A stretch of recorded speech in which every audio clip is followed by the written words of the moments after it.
How to link your YouTube channel to Google Ads. Well, hello everyone, welcome back into the channel. In this video today, let me go through the steps on how you can link your YouTube channel to Google Ads. Well, you'll have to do it on the web through either Google Ads or you can do so through YouTube Studio. Now I'm on YouTube Studio on web.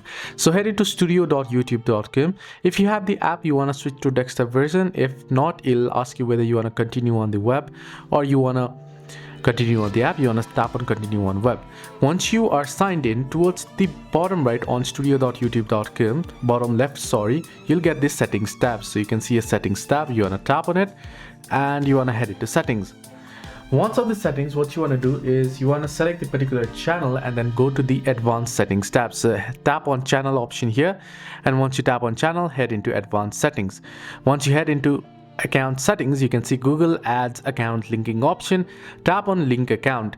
Then here you want to enter a link name and you want to enter in your Google Ads account there, your Google Ads customer ID, which can be found in the top right corner of your Google Ads account. So after that, you can proceed to link it. So you want to choose the desired permissions and click done and save it. Hope this video was helpful. Do like and subscribe as well.